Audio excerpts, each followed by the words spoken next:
The following is a presentation of the Beterbiev Sports Media Network. This is Haymaker Combat Sports. Hear it here, coming straight from the source. Only with the real, they ain't here to dress it up. Sweet Science MMA, you can get it all from us. Trust, 5 stars cause it's live. And through the fight game, we can guide ya. Slick talking, putting them in caution. Passing all the goals cause the audio is awesome. What you waiting for? Spread the word, tell a friend. This the podcast where all of the discussion ends. When they start going strike for strike, this the show that'll tell you what you seen in the fight. They ain't playing on the mic, this a welcome to the show. Warm it up for the squad, Haymaker of the bros. I'm a bow wow, you can hear from the pros. It's Haymaker Combat Sports, time to roll. Welcome back, Haymaker Combat Sports, powered by the Belly Up Sports Media Network. I'm your host, EJ Reed, joined by my fellow hosts, Steve Johnson, Chris Sanders. What's good, fellas? All's well on my end. Happy Sunday. Happy Sunday. Yeah, same here, but after Saturday full fight, so we here today. All right. Like Chris said, happy Sunday. This will probably be dropping on a Monday, maybe Tuesday, probably Monday. But, you know, it's spooky season around here. Man, I feel like we were talking about this not too long ago, but yeah. Any thing planned for this October Halloween season? I'll start for you, Chris. Not much. We go to like maybe a theme park to do the night, horror nights or something like that, but not crazy. What about yourselves? Man, I think I got a local friend that's throwing a Halloween party towards the end of the month, so we'll do that. Probably find a cheap costume somewhere, you know. I don't like to throw too much money into it. Like that, like that. I've been around here like on Halloween days. The kids don't really come around here like that, so I quit buying candy like that. I know you got a kid, Steve. Where you do a regular trick or treating, or you do the trunk or treat with your kids, Steve? Yeah, they do the trunk or treat, and then some, depending if it's real cold. And then, but if it's warm enough, they'll go out in the neighborhood and get some candy. One thing I've done one year, it's been a while, but went to a Fear Fest, and that's where they set up a little, I guess, a maze thing to where you walk through, and they got actors jumping out, scaring you. So that's pretty fun. Yeah, those things are pretty fun. When they have the actors, you know, they can't touch you. For some reason, I never got scared with the actors. I just laugh at it. Some people, you know, get frightened quickly. So it's funny to see people jumpy about that. But all that stuff is fun. You know, fall's amongst us. Football's in full swing. Right before we know it, it's going to be Thanksgiving and Christmas, and the year's going to be over. That's crazy, man. Yeah. You know, Fine. yeah, Chris got a wedding around the corner. And, man, time flies, as they say. But yeah, like we always do, let's get into some of this boxing news and some stories inside or outside of the ring. These ones are inside of the ring. Jake Paul back in the news cycle. You know, he's got that fight coming up next month with the all-time great Mike Tyson. But recently he had an interview, I think it was on TMZ Sports, and they asked him, like, you know, what's next? You know, you shouldn't be looking too far ahead. You got something like Tyson. It's an old Tyson, but it's still Tyson. I don't think you should be looking too far ahead. But they asked him what's next after Tyson, and he says, I want Canelo Alvarez. He said the fight is going to happen, and I will win and shock the whole entire world. And he's speaking into existence what he said. So I don't know. Y'all think this fight will happen? Canelo, Jake Paul, Chris? I mean, the money's there. I don't see why not. I don't know if Canelo takes that serious or not. That's a whole nother thing. But you know, money talks. So if the money's there, I can see it happening. Steve? Yeah, I'm guessing it would be an exhibition. I can't imagine them throwing in up there the championship fight without having, I guess, any good professional competition. Maybe so, but like I said, depending on if Canelo takes that seriously, I think we have to see what Canelo's his response is to that. They did ask Canelo about this because this article had quotes from Canelo. I think they asked him about it before. Jake Paul made these comments again. They said, Canelo said, I always wonder why they asked me about Jake Paul, especially about that fight. He said, maybe in 2 years we could talk about that. Maybe the fans would love me knocking him out. I hope he gets a lot better and does a great job. I hope he takes it seriously. So what do you think about Canelo's response when people asking him about that, Chris? That's the setup. I mean, that's all. That seems like Floyd opened up that door for that next wave where you can still be a fighter but not take too much damage, do expedition matches. Canelo sees the money probably in that, and he's already gone Hall of Fame. He's all top Mexican fighter of all time, not all time, but one of the tops there. So he has the resume, everything he needs. He has the builds. He's won multiple championships. I don't see why not. I mean, there's a money grab now, so and there's more money to make. And I don't think he put himself in harm's way at all. So I would fight Jake too. What do you think, Steve? I would say that it immediately boosts his notoriety. I think everybody definitely would watch the fight to want to see, assuming that Jake Paul to lose. And if he does his business, which everybody assumes he probably would, I mean, I don't see how it would hurt him. Of course, the world will fall over if he manages to do anything to Canelo, but I guess that's stakes that are on the table. Yeah, for sure. But going back to your other comments, Chris, you saying you said he was the greatest Mexican fighter of all time, and then you retracted it and said one of them. Like, I don't know, man. He might be the greatest Mexican fighter of all time. You got like I Oscar don't De know La all of Hoya. them. I don't know all of them, and I don't want to disrespect a fighter that I might have missed. So that's why I took that. That's why I retract that. But he's up there. On the short list, you put like Oscar De La Hoya, even though he's American and Mexican, and then Julio Cesar Chavez, who like a lot of people consider like the greatest Mexican fighter. Yeah, but they look at all those losses they got. Julio has 6 and Oscar has 6. So I mean, Canelo only's got 2. So I mean, you don't measure it all by losses. A lot of people measure it by wins, like the quality of your wins, but Canelo's got some quality wins in there. So I don't know, man. Like you said, you don't want to disrespect the past fighters, but I might have Canelo up there as like the greatest Mexican boxer. Yeah, he's up there, definitely. But back to the topic at hand. So how do you see that fight actually playing out between Paul and Canelo? Because I mean, as it stands right now, I see it being one-sided, but you never know. What do you think, Chris?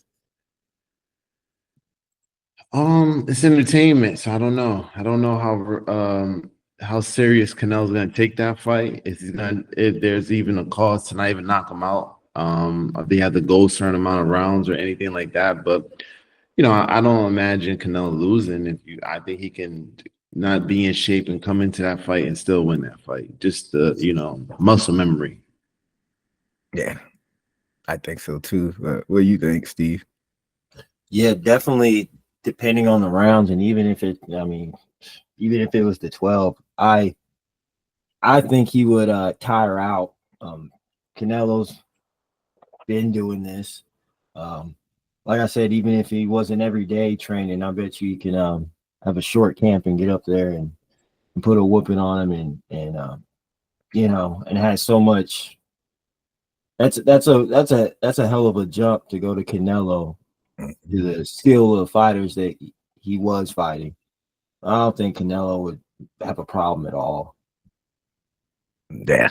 People have been talking about Canelo not finishing lately. I think he'll definitely get the finish if that fight were to happen. But I don't know. They might, like Chris was saying, they might wait that out and wait till it's like an exhibition fight. But I'd like to see it be like an actual pro sanctioned fight. But I guess we'll see as time moves ahead. But let's get into this next story. Speaking of circus fights, Terrence Crawford recently had an interview, and he revealed that they actually offered him a couple fights with Conor McGregor worth hundreds of millions of dollars. And the deal was that they fight once in the ring and once in the octagon. But like Crawford said he turned it down. He said, man, he's not getting to the octagon. He could be getting kicked and elbowed. But like I said, the offer was for hundreds of millions of dollars, and I'm scrolling through it. I forgot who was the one that offered him. I think it was the Riyadh season over there in the Middle East that offered him the fights, but he turned it down. So I think it's a good move on Terrence Crawford's end of rejecting hundreds of millions of dollars for 2 fights. I'll start for you, Chris. Of course, best move he ever did. He had no business going in there over there. That's why, boxers, I'll give him some credit. We don't mix fights. We don't go to karate. We don't do anything else. We just stay right in the boxing gym. Everybody else comes to the boxing gym, but we don't. We don't really leave the boxing gym. We know our lane, and I think Crawford knows his lane. I don't think he has any business going in no octagon. It's a harder transition for a boxer to go in there. It's a totally different fight. I think I'm not saying boxing is easier, but you don't have to worry about two opponents, right? Your fists, basically. There's nothing else you have to worry about. Octagon, you have to worry about being grabbed. There's wrestling. There's a lot of you have to be a little bit more patient, I would say, and be more aggressive at the same time in octagon. So that's kind of could be very scary for a boxer. So I think Crawford did a great thing to not get into those. What do you think, Steve? Yeah, I would totally agree. I've seen a few videos to where he's a pretty formidable wrestler. He can That is true. I forgot about that. He is a wrestler. Mm-hmm. He's pretty standing. Say that again? I said he's actually pretty good at wrestling. He's not. Oh yeah, yeah. He got a background in there. Mm-hmm. And so that would help him, but like you said, getting leg kicked, seeing angles of, like you said, have to worry about 2 hands, and he has his muscle memory down low to boxing. He lean over one way, a kick might become.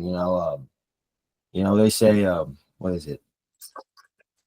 Either Muay Thai or MMA. In MMA or Muay Thai, they say the art of the 8 limbs. You got 8 things to worry about. Knees, elbows, fists. So I think that may be a good decision because boxers, they're on the top, one of the top paid sports, I should say. And I don't think it'd be worth his time to, maybe as something retired, maybe that would be a good thing to do, but I don't think it's just worth his time. I completely disagree with both of y'all. I feel like it's a push. You doing boxing, that's your world, and then you run one back in his world. You see Amanda Serrano, she crossed over. Like you said, Chris, like people don't do it as much, boxers going over to MMA, but you see it happen. Commercial Shields, Amanda Serrano, and like Steve said, he's got that wrestling background. And McGregor's not like a takedown artist or like that. He's not even going to try to like get you on the ground and do jiu-jitsu on you and everything. He probably will throw some kicks, but you just gotta have to eat those. If it's generational wealth, you turning down hundreds of millions of dollars. I can see if they said, all right, 10 million, 20 million, I can make that in boxing. They're saying 100 millions of dollars. That's Floyd deal. Like Floyd used to get those type of deals, 100. Like that's generational wealth.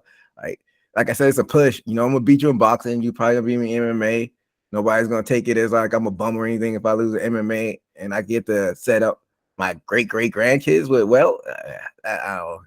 I would have just did it, man. I don't know if y'all rebuttal to what I just said.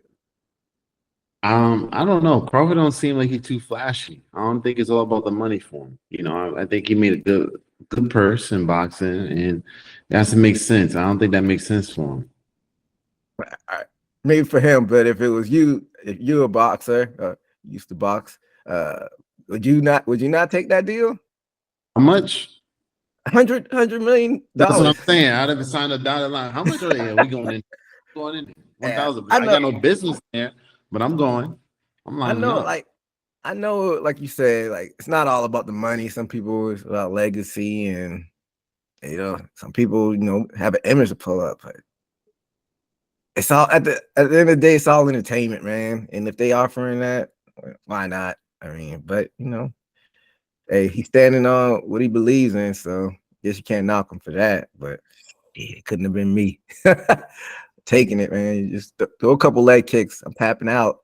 You got it. Let me take that money. Let me take that bag. But hey, shout out to Terrence Crawford.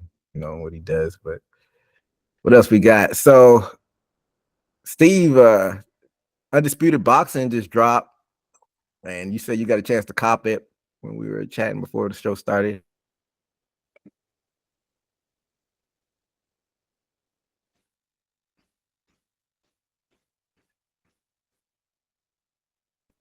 And what do you think? What are your first thoughts about the game? Well, I enjoyed it. I guess the only comparison was from the last previous boxing game that ever was put out in, I think that was 15 years No, ago. I think it was 2011. It was like 2011. Mixing up a game. Yeah, and saying that, of course, the graphics are there. Although you can say Fight Night still holds up today. The controls, they're okay, responsive. There's a lot of feedback on the game that saying certain things, especially in rank, people exploiting certain things, 1-2 jabs. But other than that, if when you hit somebody hard, it feels like it. They got definitely the movement of the fighters. You know, if you Sugar Ray Leonard, exactly how he moves his feet around the ring, and Roy Jones. One person that they definitely have lore accurate is Deontay Wilder. You don't want to get hit on him by him in this game at all. Like we put out. But it's really a strategist game, and I think this may be, especially if they work on it, one of the best boxing simulators out there. Yeah, like it like they're like, you know how they had like arcade style. This is more like a simulator, like you said, more realistic, and you know they gotten everybody's moves down and the movement. And like I said, I played the tutorial. I hadn't got a chance to actually play like the gameplay in the tutorial. It was like, you know, it was pretty detailed with like the, you know, jabs, the uppercuts, the combos, and I'm excited to actually dive into it maybe later this afternoon. I was, like I said, I was playing the tutorial, but I was watching college football and whatnot. You know, it's football season, but I'm gonna definitely dive deeper in it. It's a holiday tomorrow, so that's probably when I'm definitely gonna dive into it. But yeah, you gonna copy Chris or get a chance to play it? I haven't played it, but I'm gonna get on it. I might get it by the holiday season. Try to get it as a little gift under the tree for myself. Yeah, that's what's up. Got to treat yourself sometimes, but definitely looks like it's gonna be a lot of fun. But fellas, let's get into some of these quick hits. So, not a lot of like notable fights with big names that happened since the last time we talked. But you know, I want to give some of the lesser known fighters some shine, and I want to give some of the ladies some shine. So these were title fights though, so these are up and comers that might be some household names if they keep building up their resume. So I'll start off with one that happened back on September 27th. It was the WBO welterweight championship with the ladies. Yeah, Michaela Mayer defeating Sandy Ryan by unanimous decision, and this was a good back and forth affair. Like both women were getting their licks in, and Michaela, like early on in the fight, she was definitely fighting in close space and ripping those punches in. And then Sandy Ryan, like on the 6th round, she was kind of starting to come back.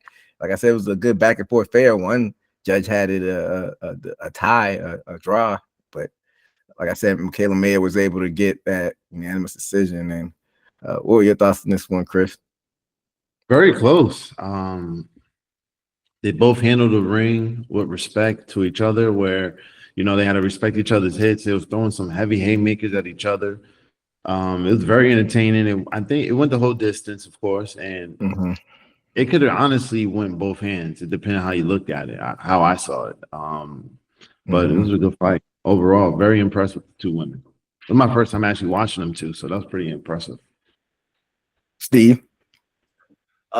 Definitely could be close. And I guess women fights I don't too much see, but I saw this, and these women were going back and forth, and uh, uh, power shots too.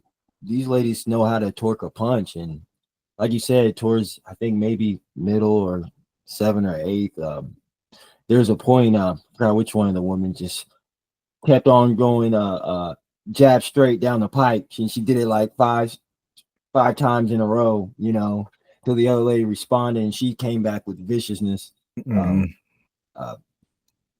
Female fights, especially that one, that was a very entertaining fight for me to watch. Definitely, and that welterweight division, that's like some of the harder hitting women. I know Clarissa Shields, she hadn't fought there in a long time. She's up there at heavyweight now, but it's always talent to be holding that division. But moving on to another women's fight, the next day, September 28th, you had Terry Harper defeating Brianna Dixon for the WBO lightweight championship, and that's where like the Katie Taylors and the Amanda Serranos play at. And this was another one. This is another close one, a good back and forth one. And Terry was able to get the decision, the unanimous decision as well, and capture that lightweight championship. What were your thoughts on this one, Chris? Well, I felt like she controlled the ring on a back foot. She was moving directions pretty well. I think that was that's what gave her the edge to me. They both, again, were throwing a lot of good punches. It was a very entertaining fight, but I think what made her get the edge in the fight was her controlling the ring a little bit better. Yeah, I agree as well. What are your thoughts, Steve? I believe it was a controlled fight altogether. And I don't know, maybe I don't know it into it that much, but maybe the styles maybe stagnated each other. And what I mean by that, it seemed like every time a strike or a decision output was made, it was always reset with a grab or a hug. And like I said, I don't know if that was styles. Can't remember if stance or what stance they're on, but they grabbed after every punch, which I think slowed down the fight a lot, which made it a lot less entertaining for me compared to the other female fight. I feel like but when the punches were landed and chose, they were very technical, well placed decision shots. It just, the fight was, instead of continuous, it was like one person goes a strike, grab, and then reset. And I feel like that was most of the fight. Yeah. It was definitely, a good back and forth, like I said. And hey, shout out to Terry for, gutting it out and getting that decision. So, like I said, it's fun seeing competitive fights like that. But in this next fight we're about to talk about is not so competitive. Nick Ball defeating Ronnie Rios for the WBA featherweight championship. This is back on October 5th. This is by TKO. And this, like I said, this wasn't as competitive. Nick Ball down there at 126, he was just, it reminded me like almost like a mini Tyson, the way he was walking him down, just throwing at him, just constant pressure, uppercuts, jabs, hooks, just everything. And he knocked him down in that 3rd round. He knocked him down in that 7th round. Then going on into the 10th round, it was over. Like constant pressure. Like he just like a mini little ball of rage and knocked him out of the ring. Knocked him clean out of the ring. And his corner was like, that's enough. Rios' corner just threw in the towel after that. The Englishman, Nick Ball, was able to, defend that featherweight title. What were your thoughts on this one, Chris? Nick looked good. The one that I didn't really love about Nick was his defense. I think he took more shots than he needed to, but he was just being aggressive. I think that was just his game plan, where he's going to give up a little defense and just keep the pressure going. Not my favorite style to watch, but, he did what he needed to do to get him out of there. Steve? Definitely an entertaining fight. I was watching it. I thought he was getting off the anxiety jitters, and which I know boxers, they train for this. Especially, I was wondering, I'm like, dang, what weight class? Because he was throwing the 1st round. I was wondering if he was I was wondering that to see if he's going to tire out, to see if he can keep on throwing that output. And boy, he put that output that whole fight. And power shots, like you said, still moving angles while he's throwing combinations, long combinations, which everybody loves to see. And like you said, man, he knocked him out the ring, and dude, props to him. He stood back up, but obviously wasn't ready to continue the fight based off he was dazed. Yeah. Chris, what were your thoughts when he got knocked out of the ring like that? You don't see that happen too often. Not often, man. That's a rough feeling. That actually happened to me once, man, in my first fight out. It's not the best pleasant feeling in the world. You're out the ring, you got to get yourself back in there, you got to make the count. And I had a guy in front of me that was very aggressive, thought he was going to finish me out. So, you have to deal with that coming back in the ring too. So it's a lot going on there. But, he got back up. He's a fighter. I gave him that credit. He's a fighter. He got up, he got back in the stance. But, his corner saw enough. They saw the writing on the wall, and they did the right thing, I thought.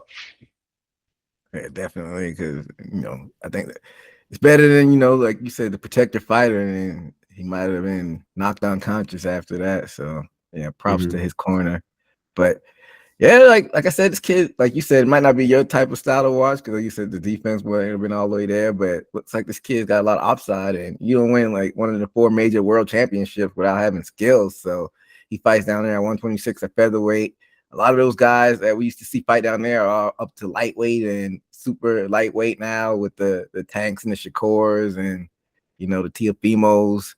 So what do you see? Like, you see any upside for this kid and like moving forward? You think he might go up some divisions? And what do you think about that, Chris?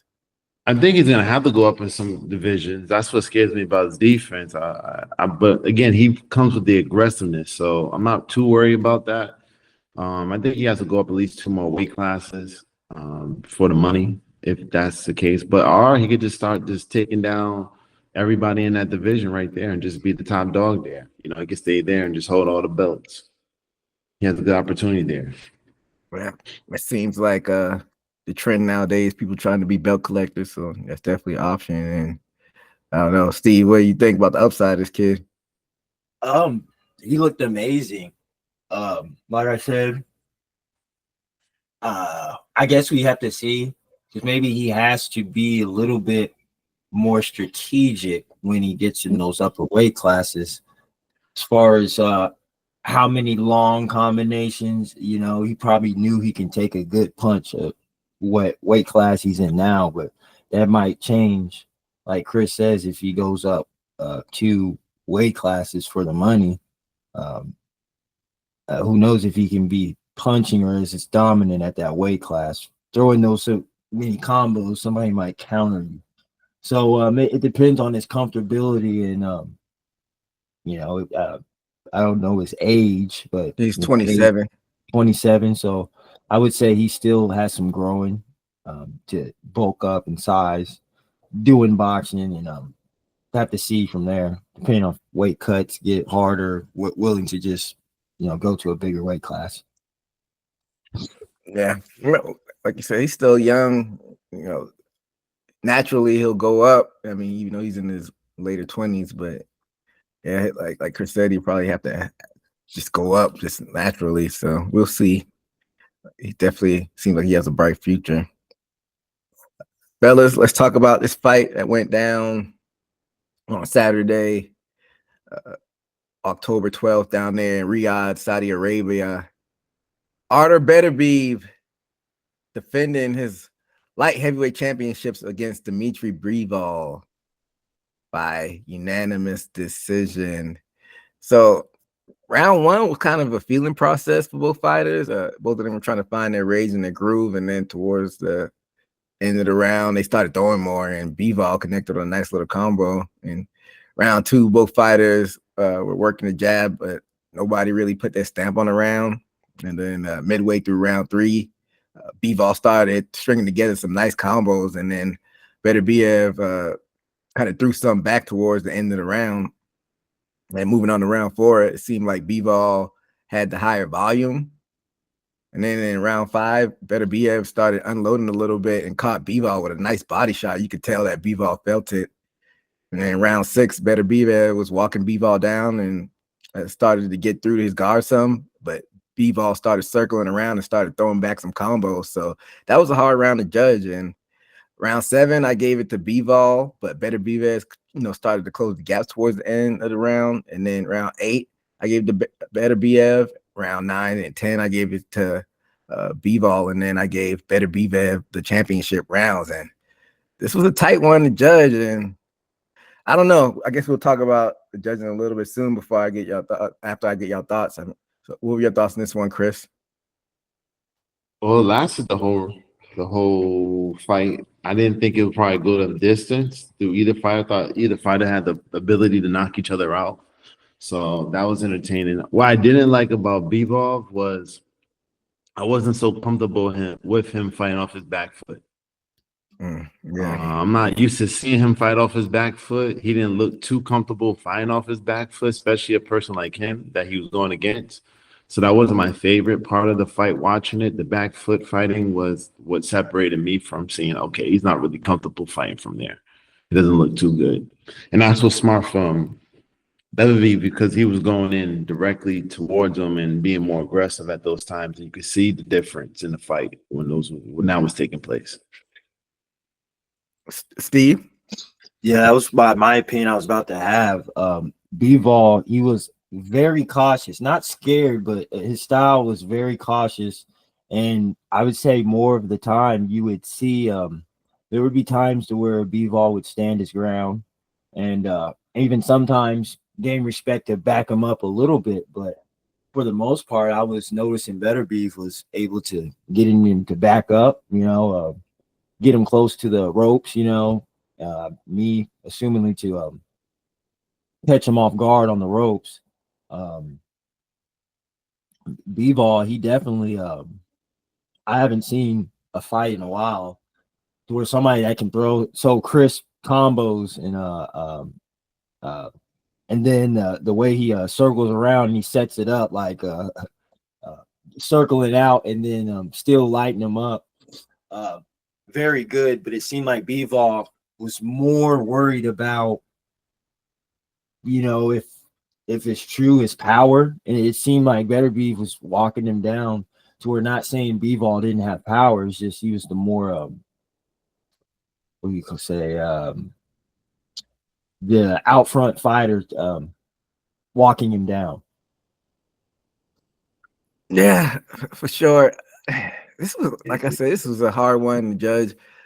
Bivol definitely looked like the more technical fighter, but like Chris said, he's fighting off his back foot the whole time, which doesn't look good in the judge's eye. And like when we were previewing this fight, like I was saying, Beterbiev doesn't go to decision, so I was surprised that it went the distance. I thought Beterbiev would have probably downloaded the information and figure him out. You could tell that Beterbiev was a little bit frustrated because he was trying his hardest to like walk him down, and he just couldn't really close the range like he wanted to and catch him.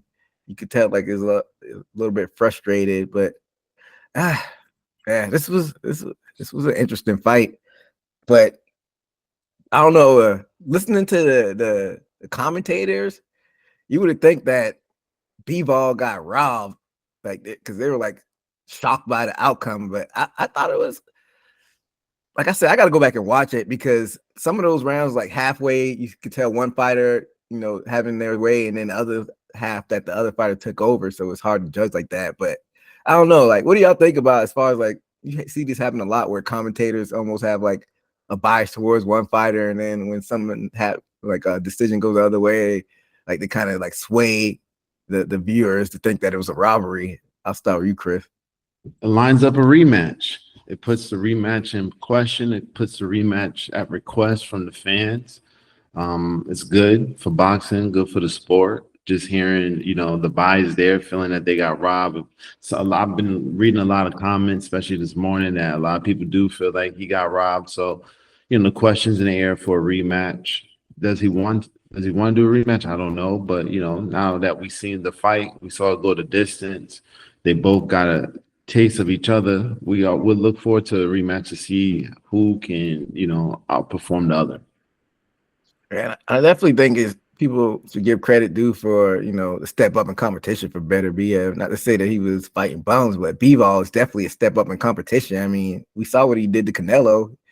I mean, Canelo kind of almost looked like light work. So, like, you got to take that into account. But, yeah, like, what do you think, Steve, about, like, kind of the commentary, kind of maybe try to set up a rematch and kind of being biased towards one fighter? Setting up the rematch, yeah, but being biased, I mean, yeah, it was a fight. And I can definitely see the argument because, like you said, he was on his back foot, but he was lighting him up on the back foot and circling out and doing a whole bunch of Chris combos to me. Maybe depending on who's the judges, maybe they, like you said, judge off of how much ground can you cover as far as being dominant if you're on your back foot. So I can say that, of course, it would promote more money, especially if there's no other competition out there, and that's the best. I can say at this far, the best competition both has fought. I think so. Yeah, definitely. That's why this fight was so anticipated. But after the fight, Bivol was saying that, he wants that rematch if it presents itself, but he didn't make any excuses. He didn't say he felt like he was robbed. So if he didn't feel like he was robbed, then got to take the man for his word. Like, I wasn't mad if it was a draw.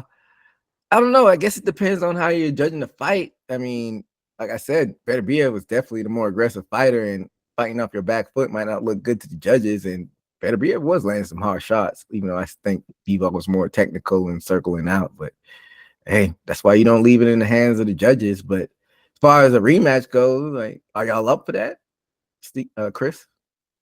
Yeah, I would love to see a rematch. I think they both got when it's like the Canelo versus when he fought 3 times. Who did he fight? Triple G.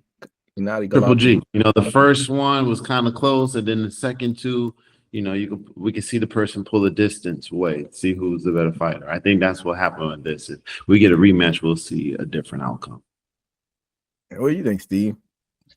I can say it's definitely promotable. I think it was a good fight. Maybe like I said, and based off the rematch, people making calculations for the next one, I think we might see a different outcome because they were throwing some hard shots, and I think if somebody adjusts just a little bit, I think one of them can get a KO. So I mean, I'm all for it. Yeah, and I think Bivol with 33, 34, and Beterbiev is 39. So it's not like a lot of time. Like, if they're going to make a rematch, they got to make it happen like quarter 2, 2025. So they do it. They need to, make that happen quick. But yeah, I was shocked to see Beterbiev go to decision. But, like I said, high competition leads to those results. But we'll keep our eye on what happens next with that one. But fellas, we're getting close to the end of the show. But before we get out of here, next month we got Jake Paul versus Mike Tyson. And usually at this time, I would get everybody's predictions and what they think is going to happen with this fight. But this is a Mike Tyson fight, so we got to do something big. So next month we might have something planned, like a big preview show for this one, because you don't get a lot of Mike Tyson fights. This might be the last one we get. I mean, in the year of our Lord 2024, we got a Mike Tyson fight, so we got to do something for that. So I got some behind the scenes stuff, so I got to kind of sort out, Lynn. We'll keep y'all posted on that. But y'all excited for this one coming up?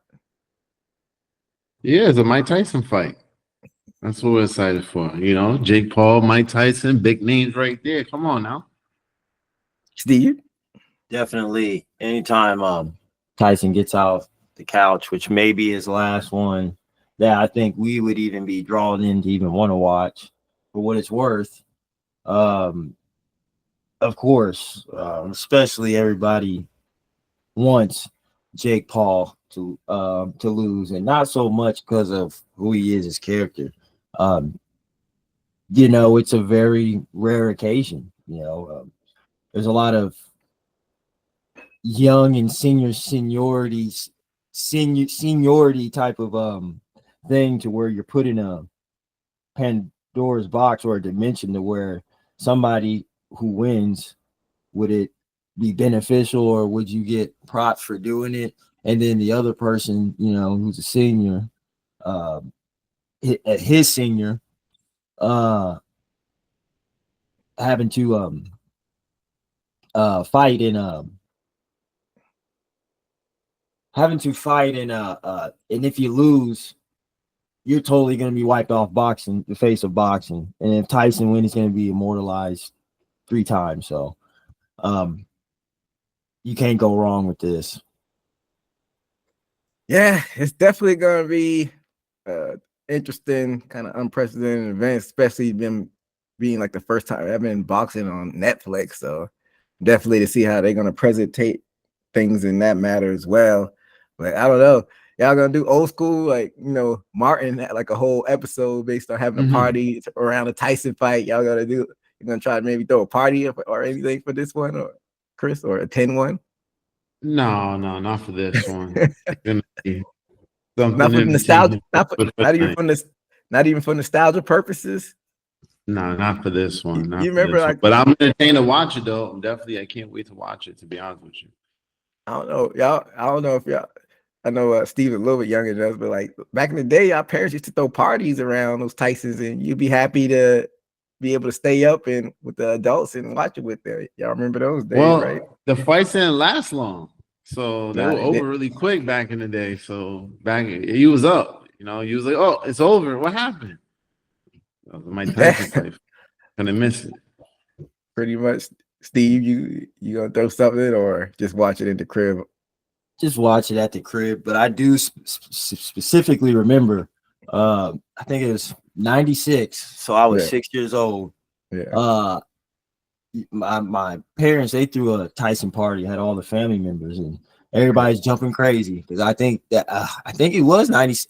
Well, I remember the fight you bit at Vander Holyfield's ear. That was Holyfield. Was it the second one or the first one? I think 96 was the first Holyfield fight, though. One of those years. 97, I think, might have been the second one where he bit the ear. That's probably what it was, because everybody was jumping crazy, and I couldn't believe he did it. And that was the introduction of a memory burned in my head ever since then about Tyson. Yeah, he's definitely one of the staples in American sports lore. So, like I said, everybody, I think a lot of people are going to be watching this one, and I definitely will be tuned into this one. So we're all here for it. Like I said, we got something planned for that. I'll keep everybody posted. But yeah, that'll do it for us here at Haymaker Combat Sports. Make sure to follow us on all social media, and make sure to subscribe to the YouTube and follow whatever we're doing. But till next time, be safe out there. Peace. This is Haymaker Combat Sports. Here, coming straight from the source. Only with the real, they ain't here to dress it up. Sweet science, MMA, you can get it all from us. Trust, 5 stars, cause it's live.